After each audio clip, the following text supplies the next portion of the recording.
The first thing I woke to was laughter. Not the relieved kind that follows good news, but the careless, clinking glass kind that didn't belong in an ICU at 9:47 p.m. I opened my eyes slowly, the ceiling lights blurring into a white smear. The steady beep of my heart monitor anchored me back into my body, the stiff dryness in my throat, the sting of the 4 taped to my arm, the cold airflow from the ventilator unit blowing across my exposed hand. The laughter rose again, brighter this time, followed by the pop of a cork. For a moment, I thought I was dreaming, or sedated, or hallucinating from painkillers. I turned my head an inch, enough to see the glass wall of the ICU room, clear on purpose so families could watch from the private suite on the other side. A design meant to give comfort. Tonight, it didn't. Through the glass, I saw them, my 3 children, shoulder to shoulder, dressed as if they'd just come from a gala, not a hospital. Emily in a midnight blue silk dress, Patrick in a tailored blazer over a white turtleneck, Grace in a champagne-colored satin blouse, hair curled deliberately, not hastily. And between them, balloons, metallic gold, floating behind a long table stacked with wine glasses, imported fruit trays, and a bottle of Dom Perignon. I'd once told Patrick was too expensive for any celebration. Above them hung a gold banner with glittering letters. New chapter.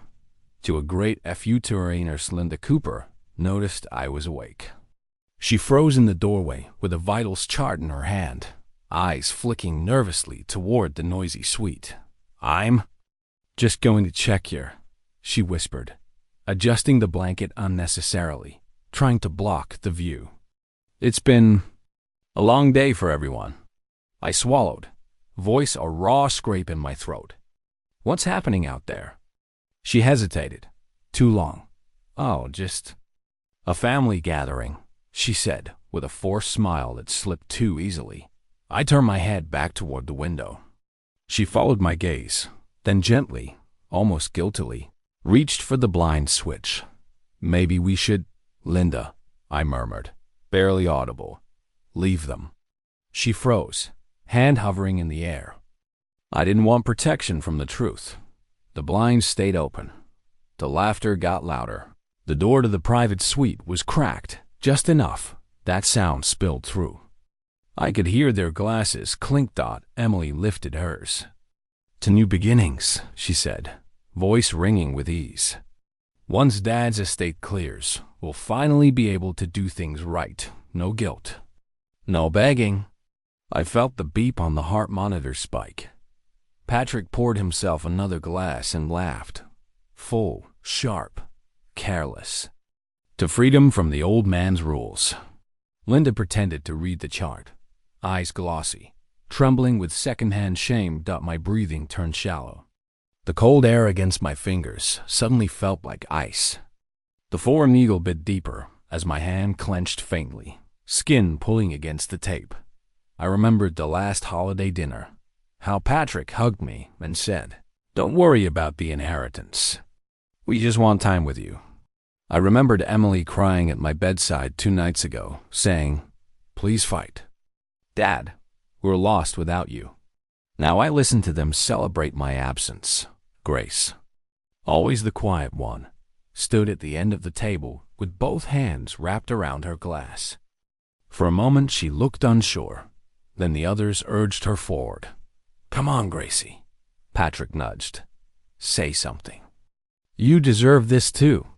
She lifted the glass. Her voice wasn't loud, but I heard every syllable.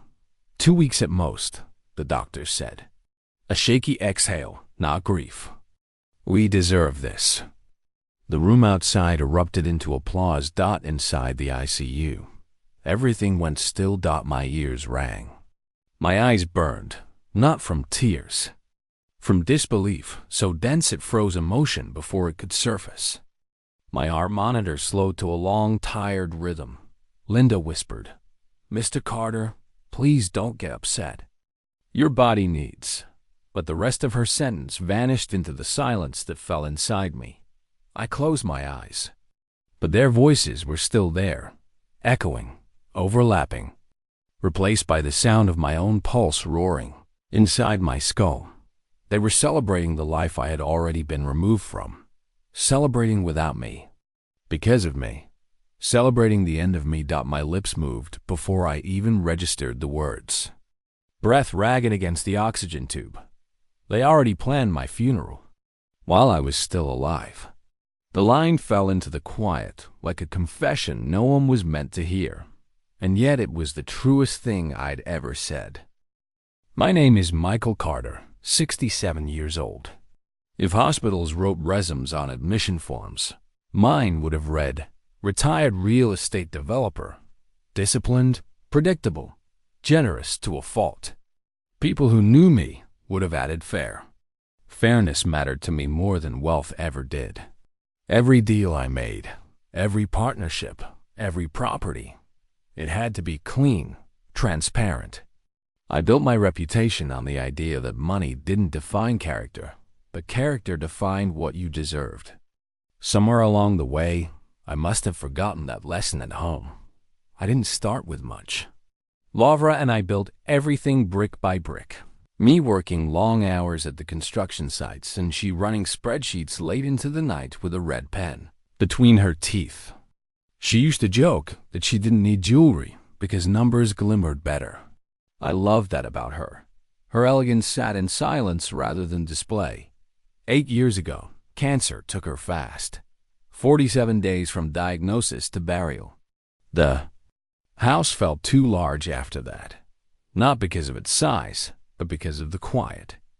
I tried to fill it the only way I knew, raising the children the way she would have wanted. Not spoiled, not entitled, just supported. I paid for college. I paid for down payments. I paid for business startup costs. And I convinced myself I was doing the right thing. People warned me, too much support becomes dependence. I used to answer, there's a difference between care and indulgence. I thought I was teaching discipline. Now I wonder if I only taught comfort. Maybe the cracks had always been there. When I think of Emily, the first image that comes to mind is her adjusting the collar of her blouse in any reflective surface she passed. Windows, car mirrors, even her phone screen. She always wanted to be seen. Status wasn't vanity to her. It was oxygen. She loved designer names long before she could afford them. And by the time she could, she treated price tags like proof of relevance. Appear successful to become successful. She once said over dinner, toasting herself with Ross E. Acute. Patrick was different. The golden retriever son. Charming. Funny. Never argued. Never fought.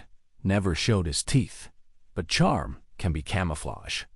When tuition payments were late because he'd blown his stipend on a ski trip, he joked, if you think about it, I'm investing in networking. Everyone laughed. I did too. I shouldn't have. And then there was Grace, the sweet one. That's what everyone called her. Teachers, neighbors, relatives. Sweet, gentle Grace. She baked on holidays and wrote thank you cards in perfect cursive. But quiet doesn't always mean good. Sometimes it means strategy. She watched more than she spoke. She calculated more than she expressed. She didn't ask for things directly. She waited until someone else did, then benefited from the wave. I loved all three, completely, without hesitation, without suspicion. If I had to pinpoint when unease first sunk its claws into me, it might have been the Thanksgiving dinner 3 years ago. The table was full, the way Laura had always orchestrated.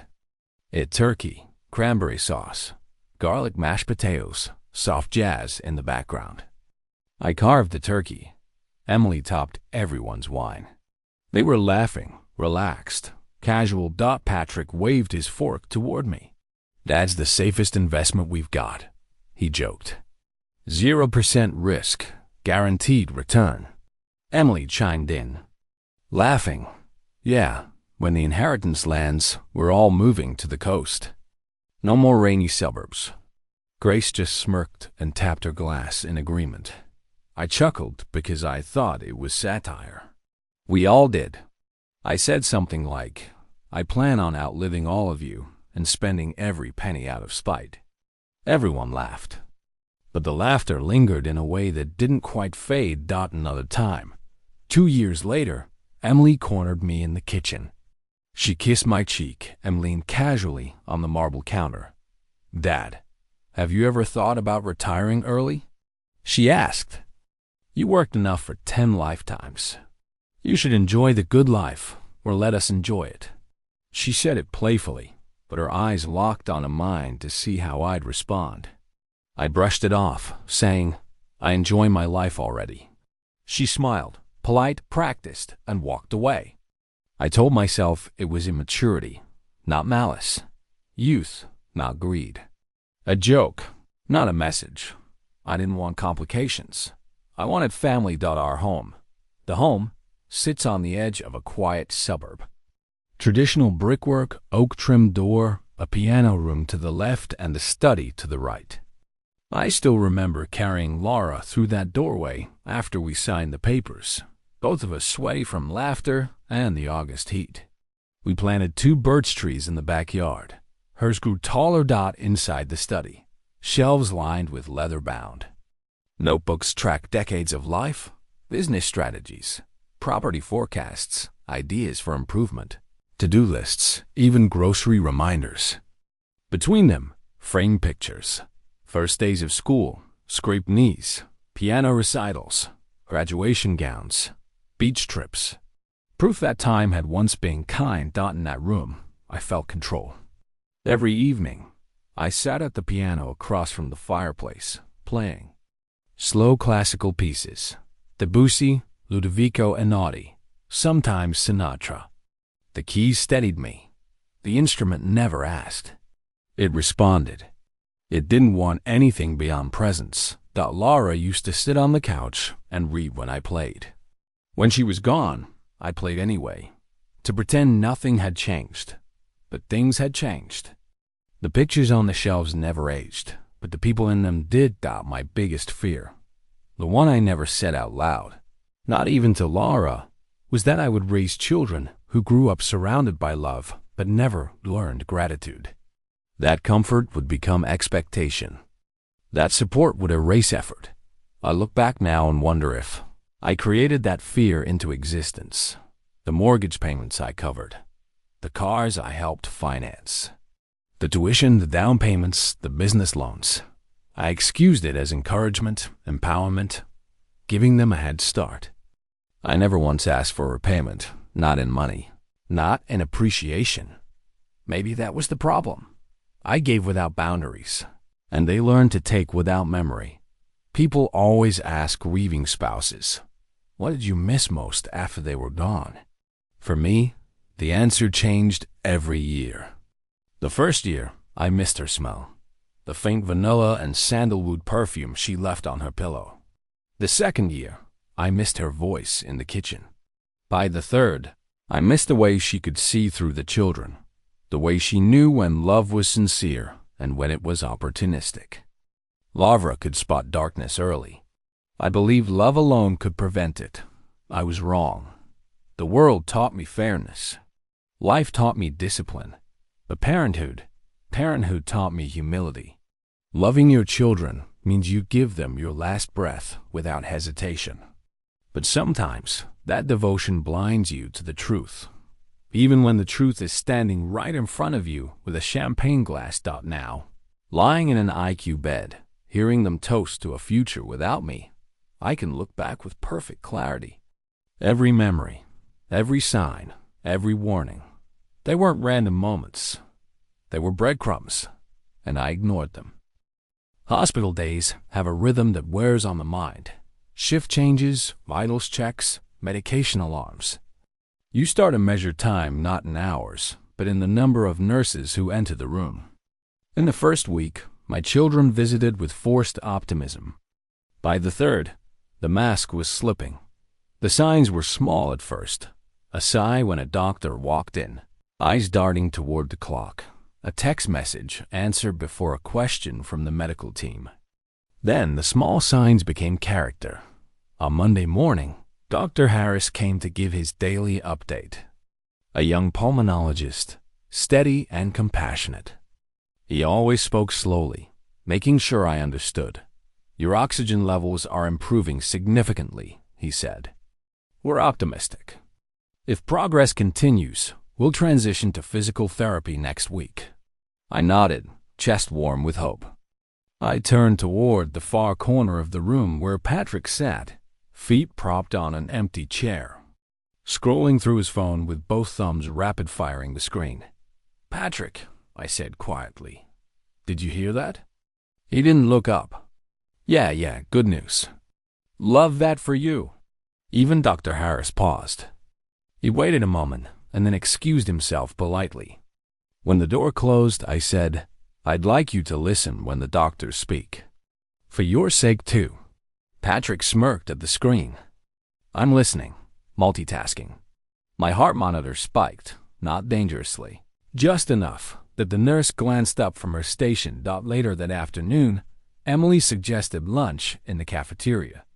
She called it family time, but she walked a full step ahead of me as the nurse wheeled my chair down the hallway. I felt like cargo being moved present, but not included. The cafeteria was packed. Nurses grabbing soups, patients in gowns, families holding overflowing trays. We sat at a round table near the window. I tried to gather my words to sound optimistic. "The doctor just told me my strength is improving," I said. "With luck, I intend to go home." Patrick didn't look up from his phone. "Sure, Dad, one day at a time." Emily stirred her coffee aggressively. "Wow, recovery is great, but we need to be practical. That house is too much. You can't possibly manage it anymore. We should list it. It's sitting there doing nothing." My spoon paused mid-er. "Emily, that house is our family home." "I know," she replied, voice sugary but hollow. "But logic matters. You won't need it. Might as well start considering options." Patrick chuckled. "Start touring boats, maybe." I blinked, trying to hold the line of dignity in my voice. "You're talking about liquidation as if," Emily cut in. "We're just planning ahead." Grace closed her laptop slightly. I hadn't even noticed she'd opened it. Her browser still showed a Zillow listing. "A multi-million-dollar property, Grace?" I asked. "You're searching for houses?" She kept her tone polite, detached. "We're weighing possibilities. If we handle assets strategically, we can maximize the estate instead of rushing decisions later." The word estate hit me harder than any diagnosis ever did. My soup sat untouched, cooling by the minute. I didn't raise my voice. I couldn't. Part of me still wanted to believe I was misunderstanding. So I tried again, gently. "The doctor says I'm getting stronger. I'm fighting. I intend to go home." Emily leaned toward Grace and whispered, but not quietly enough, "If he drags this out for months, everything gets delayed." The sound around us didn't stop. The cafeteria chatter continued, but the people at nearby tables paused mid-bite, eyes flicking toward us. A couple across from us exchanged a glance, pity mixed with discomfort that my dignity was evaporating in public. I stared into my bowl. Pale broth, limp vegetables, steam already gone. Fluorescent lighting flickered above, humming loudly, turning everything sterile and accusatory. I swallowed. "That's enough. I'm still your father." Emily sat back in her chair, folding her arms like a disappointed executive in a boardroom. "We know that, but we have to be adults too." I breathed carefully. Being adults is not the same as abandoning compassion. Patrick scoffed. "Come on, Dad. Don't make this dramatic. Everyone dies eventually. We're just preparing." A tremor ran through my fingers. I placed my hand flat on the table to hide it. "I'm not dead," I said. My voice shook. Anger, grief, or exhaustion. I couldn't tell. Grace offered a small smile, polite, measured, aesthetic. "We're not trying to upset you. You should be proud we're thinking ahead." "Proud," I repeated. It tasted like metal on my tongue. When lunch ended, they stood before I could. Patrick checked his watch. I've got to run. Dinner at the condo tonight. We're planning future stuff. Maybe we'll even celebrate. Who knows? Emily laughed softly. Yes, a toast to new decisions. Grace slid her laptop into her tote bag. It'll be productive. I looked at them, all three, waiting for the question that never came. No one said, "Do you want us to bring you anything?" No one said, "Do you want to join by video?"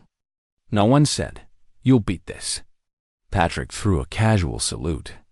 Feel better, old man. They walked away together, confident, synchronized, already on to the next conversation.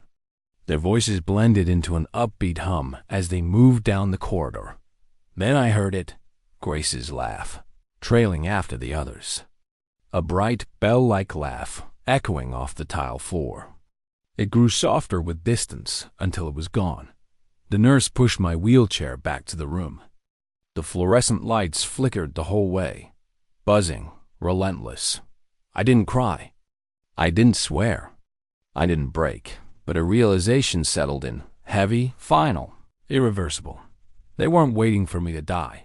They were waiting for the inconvenience of my living to be over. I woke before sunrise, not from pain, but from instinct.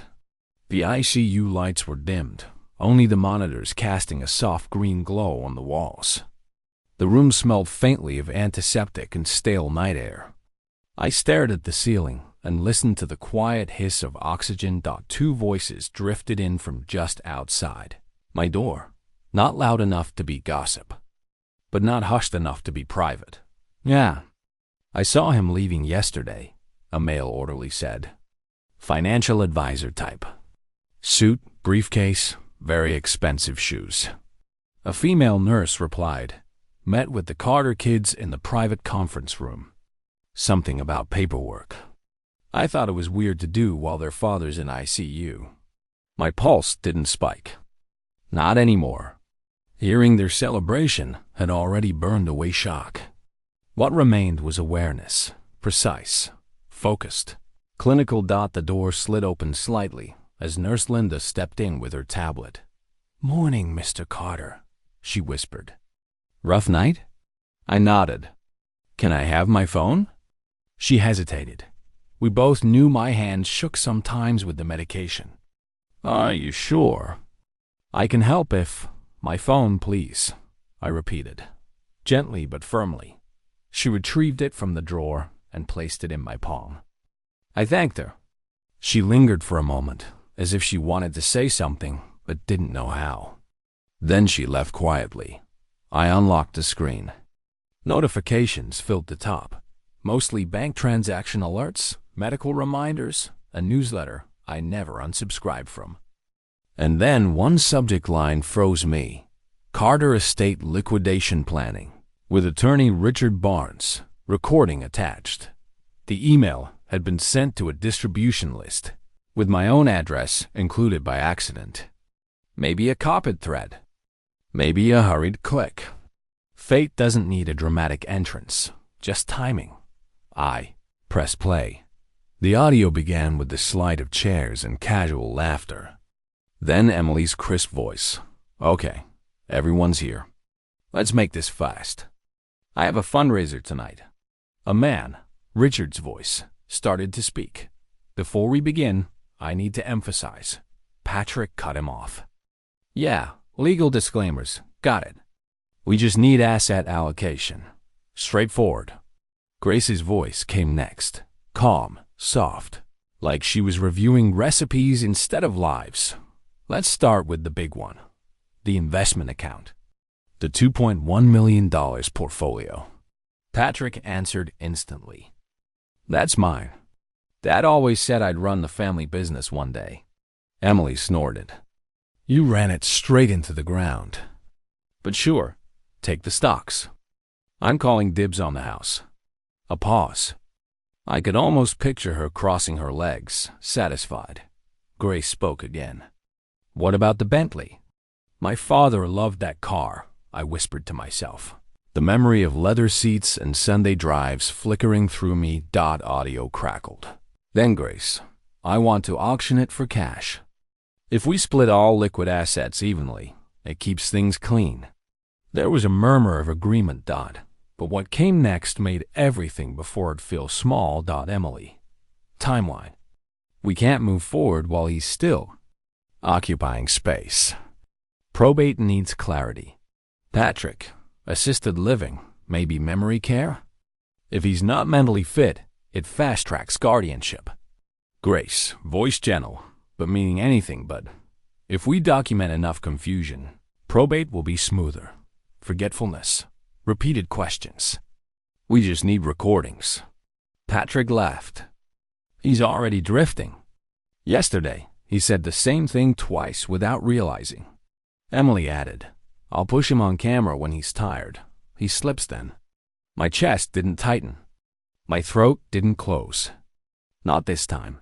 Pain had been replaced by clarity, sharp, unimpeachable clarity. They weren't just waiting. They were planning my erasure.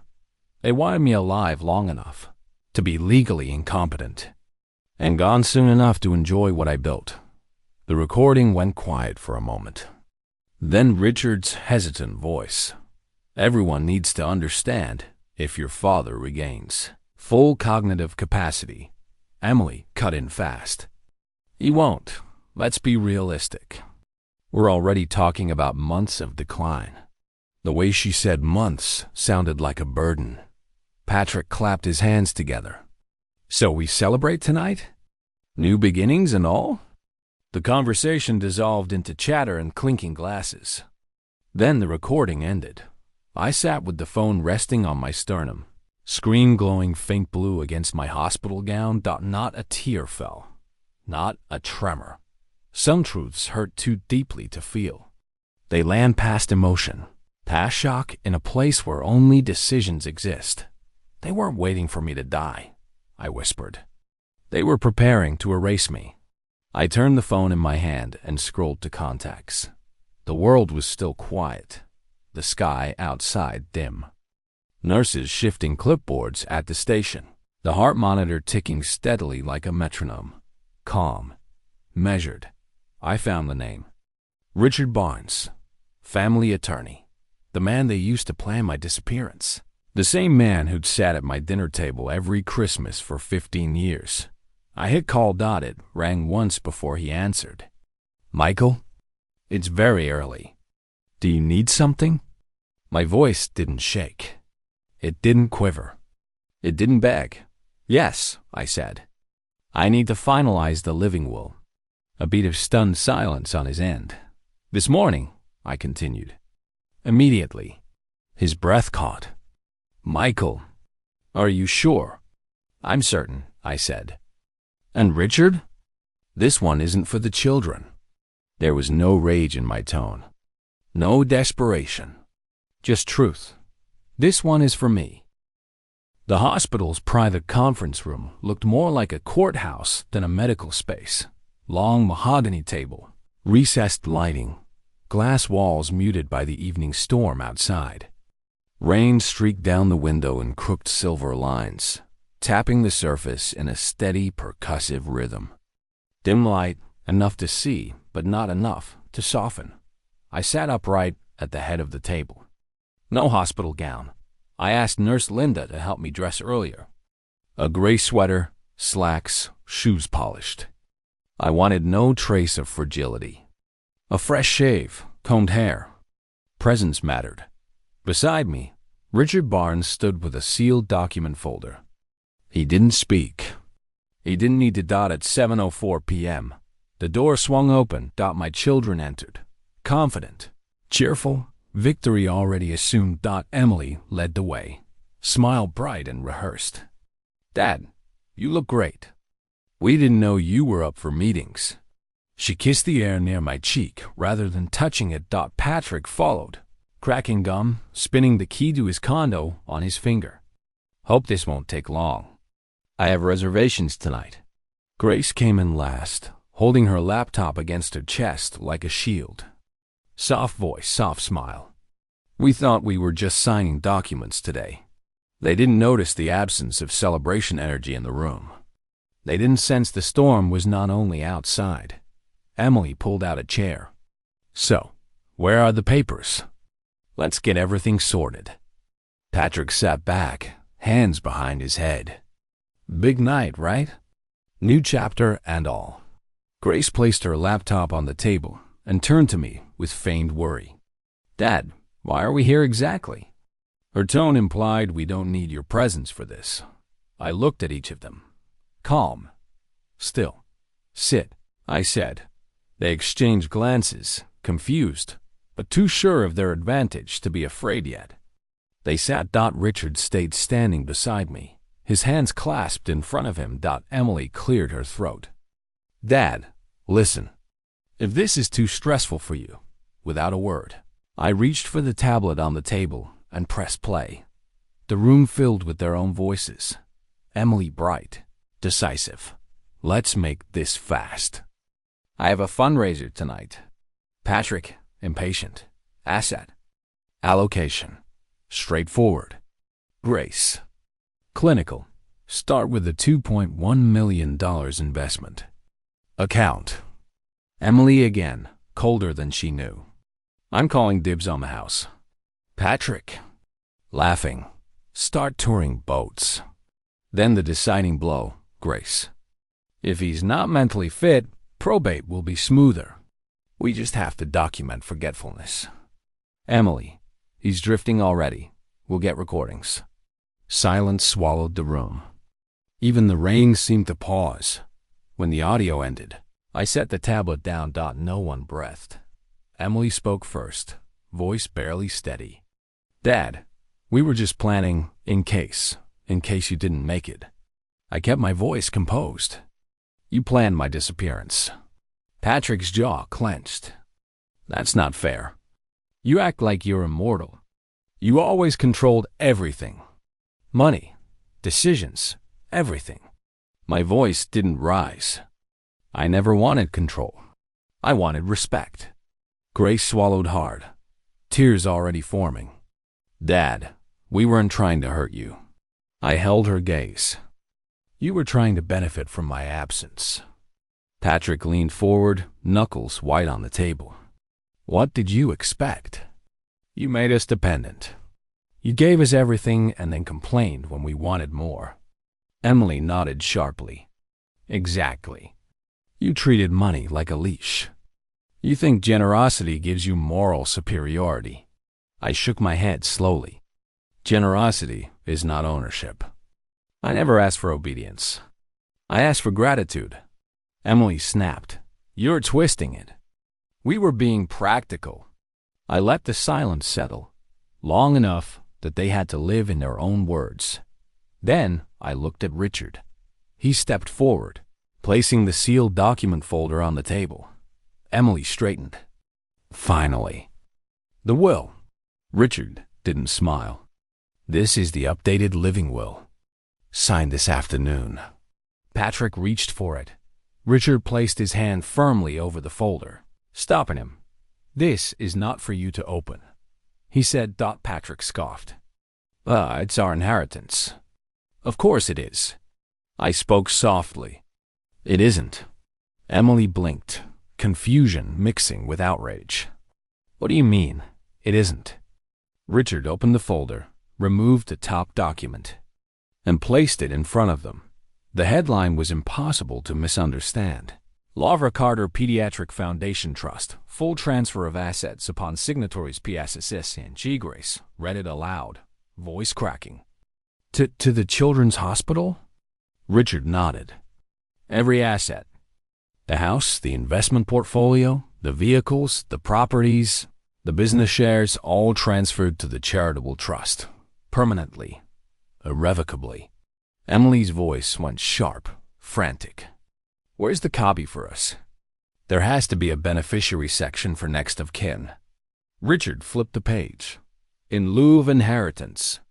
The children, Emily Carter, Patrick Carter, and Grace Carter, are granted the opportunity to serve as unpaid volunteers for the foundation, should they choose to.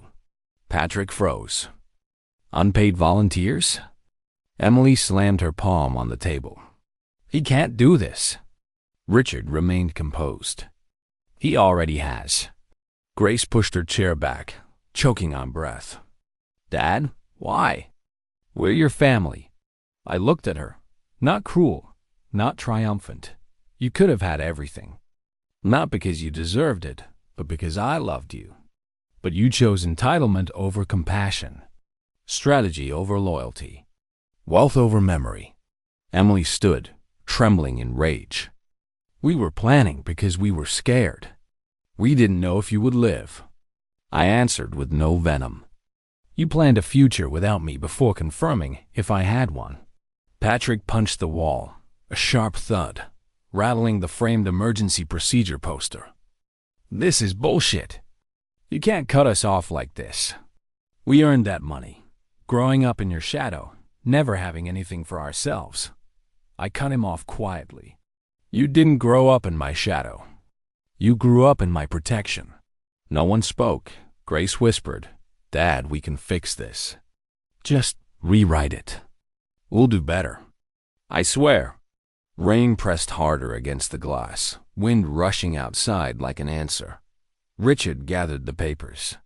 The trust is active. It cannot be reversed. Not by me, not by the children, not by any court. Emily pointed a shaking finger at him. I'll get a lawyer. I'll get a lawyer. Any lawyer, Richard replied gently, will tell you the same thing. Patrick turned on me, eyes wet, voice shaking with fury. You just want to punish us. No, I said. I want to stop you from punishing me. Emily slumped into her chair, the first time I'd seen defeat touch her. Grace covered her face. Patrick paced like an animal trapped in a room with only mirrors. I stood, not rushed, not dramatic, and buttoned my sweater. I'm leaving now. Grace reached out weakly. Dad, please, Patrick snarled. Yeah, walk away. That's what you're good at. I paused in the doorway and looked back, not at them, but through them. You didn't lose your inheritance tonight, I said. You lost it the day you celebrated my disappearance. No one replied. Rain hammered the windows harder, a swell of sound, a cleansing. I stepped into the hallway. The door closed behind me with a soft click. Not a slam, not a statement. Just final. I didn't feel triumph. Only clarity.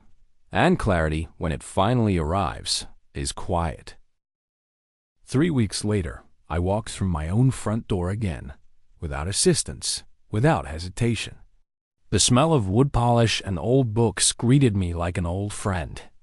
A vase of lilies sat on the foyer table, courtesy of Nurse Linda, not my children. The house felt the same, yet everything inside me had shifted that my recovery had surprised even the medical staff.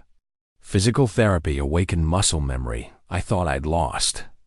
Every step I took felt like reclaiming something that had been slipping for years, ownership of my life, not just my belongings. The day after I returned home, Richard came by to review final documents. We sat in my study, leather-bound notebooks surrounding us like silent witnesses. He tapped the folder gently. Everything is legally sealed. The trust is irrevocable. Nothing will change that. I nodded. Then it's done. He hesitated. Michael, they may come back, angrily or apologetically. Or both, I exhaled slowly. I can't control that. But I can control who I allow back in. Richard pressed his lips into a thin line and stood. For what it's worth, Laura would have been proud. You protected your memory of her. I didn't answer. I didn't need to. He left quietly. Emily never called. The first week, she sent short messages, all professional tone. We need to revisit the will. I want to schedule a meeting. This isn't final. Richard responded, not me. Eventually, the messages stopped. Her silence has a shape to it, rigid, bitter, unyielding. I know her well enough to understand. Acknowledging the truth would mean acknowledging her choices. She wasn't ready. Maybe she never will be. Patrick tried anger. First thought the text arrived at random hours. You screwed us. You destroyed the family. You're choosing charity over blood? How pathetic. I didn't reply, not because I wanted to punish him, but because the conversation he was having wasn't with me. It was with his own disappointment. Then the messages slowed. 3 days later. You didn't need to go nuclear. Then, you'll regret this when you're alone. And then, nothing. Silence can mean peace or surrender. I don't know which this is yet. Grace came in person. A week after I was home, I heard a knock. Soft, hesitant. I opened the door, and she stood there, hair undone, makeup smudged, holding a container of soup like a child holding a peace offering. I just wanted to see you, she whispered. I stepped aside. She walked in slowly, almost reverently, as if the house itself might reject her. We sat in the living room, across from the fireplace. She held the soup in her lap the entire time. Dad, I'm sorry, she said finally, voice cracking on the second word. I don't know how I got swept up in it. I didn't stop. I just followed them. I listened. Let her continue. We should have supported you. I should have supported you. I knew what we were doing felt wrong. I said nothing. I'm ashamed. Her tears weren't performative. They landed on her hands, dripping steadily. I spoke quietly. Grace, do you want forgiveness or absolution? She froze. What's the difference? Forgiveness means I won't carry hatred. Absolution means you won't carry responsibility. Her eyes widened with realization. I don't want to erase it, she whispered. I just want a chance to rebuild, not for the money. For us, I nodded slowly. Rebuilding takes time. If you want that time, I won't deny you. But I won't promise what it becomes. She cried harder, not from rejection, but from acceptance of consequences. Before she left, she turned in the doorway. I love you, Dad, even when I fail at showing it. I didn't reply with words. I placed my hand gently on her shoulder. It was enough for now. Life didn't return to normal. It returned to truth. Some evenings, I sat in the backyard near the 2 birch trees Laura and I planted. Hers was taller still. I talked to her the way grieving men do, without expectation of response. One line. I said more than once. I finally protected us. The piano waited for me in the corner of the living room, covered with a thin veil of dust. The first night I sat at the bench again, my hands hovered over the keys, unsure. Then I pressed the first note. Warm, familiar, steady. I played for an hour, softer than before, slower. It didn't sound like control anymore. It sounded like peace. When I finished, I looked at the photos on the wall. Decades of moments frozen in frames. I left them all up. Every memory mattered, even the painful ones. Except one. The last group photo, the one from the holiday dinner where every smile was stiff. Every embrace rehearsed, every joy artificial, hung just slightly crooked. As if waiting for permission to leave, I stood, lifted it from the nail, and held it in both hands. No anger. No sorrow. Just recognition. Not every memory deserves permanence. I placed the photo gently into a drawer. Not destroyed, just no longer displayed. No longer the narrative. The wall looked lighter without it. As I sat back at the piano, I realized something softly, without drama. Justice wasn't loud. It wasn't vengeful. It wasn't triumph. It was simply choosing peace where betrayal once lived. And peace, I learned, is not given. It is earned. By no one but yourself. 6 months later, the hospital looks different to me. Not because the walls changed, but because I no longer arrive as a patient. On Thursdays, I walk through the automatic doors with a volunteer badge resting against my shirt. The lobby smells of disinfectant and crayons from the playroom around the corner. The gold letters on the plaque near the reception desk read, Laura Carter Pediatric Wing, funded in honor of compassion, strength, and second chances. Every time I pass it, I rest a hand briefly against the metal. Not out of grief, out of gratitude. Laura deserved a legacy rooted in care, not conflict. My work isn't dramatic. I read to children while their parents take phone calls. I help wheel patients to imaging rooms when the nurses are stretched thin. Sometimes I just sit with families who need company. No one here cares about investment portfolios or property values or inheritance possibilities. That absence has become a kind of healing. One afternoon, a tired father in the waiting room murmured, "Why are you here every week? You don't have to do this." I smiled. I don't have to. I get to. He didn't understand, but I did. At home, the days unfold gently. I tend to the garden in the evenings when the light is softest and the heat begins to ease. The birch trees sway, taller than ever. I talk to Laura sometimes while I water the lavender, not because I need a reply, but because the act itself brings calm. The house is quiet, but it's not lonely. There's a difference. I've learned that peace isn't the absence of people. It's the absence of resentment. The piano still sits in the living room, and I play more often now. Not every night, only when the mood arrives, like a guest who doesn't need an invitation. Some evenings I make tea afterward and sit in the study, reading old notebooks filled with goals I no longer need to chase. I lived enough competition for 2 lifetimes. Rest is not a surrender. It's a decision. Grace visits from time to time. The first time she came back, she didn't knock. She rang the doorbell like a stranger. I appreciated that. It showed respect. She always brings something when she visits. Not expensive things, but thoughtful ones. Homemade cookies. A framed photo of her and Laura. A packet of flower seeds with a note that read, "Mom would have planted these." We talk about nothing. Serious at first. Her job, her neighbor's unruly dog, a book she's reading.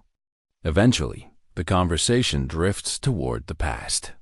Not every time, and never by force. Once she said, very quietly, "I've been learning how to live without expecting anything from anyone. It's harder than I thought." I nodded and handed her a cup of tea. Hard lessons are the ones that stay. She didn't ask for forgiveness again. She understood that time has to do its work. She always leaves with a hug, not desperate, not pleading. Just honest. It is a beginning. Slow, fragile, and real. Emily has never called. I hear updates through the social channels I don't check but occasionally browse. Promotions, charity galas, red carpet smiles. She's still performing for audiences who applaud loudly enough to drown out her silence. Patrick hasn't been here either. A mutual friend mentioned he bought a yacht. I thought of his joke, the one about touring boats, before I was even gone. Some prophecies write themselves. Maybe one day they will come back. Maybe never. I stopped, building my life around the possibilities of their decisions. I didn't shut the door, but I no longer leave it unlocked. On the 6-month anniversary of my discharge, I lit a candle in the piano room, Laura's favorite sandalwood scent. I sat on the bench, pressing a single key before letting silence take the rest. I stared at the wall of framed photographs, vacations, graduations, messy childhood birthday parties. The photo I removed months ago has never returned. I don't need reminders of forced affection. I love my children. That hasn't changed. Love is not erased by betrayal. It simply becomes wiser. What has changed is what I am willing to sacrifice for that love. I rested both hands on the piano lid and spoke softly into the quiet. There is no dignity in rewarding betrayal. The house didn't echo the words back because I didn't need it to. I already understood what they meant. People think I lost my family when I signed that trust. They're wrong. I didn't lose my family when I chose dignity. I lost them when they chose greed.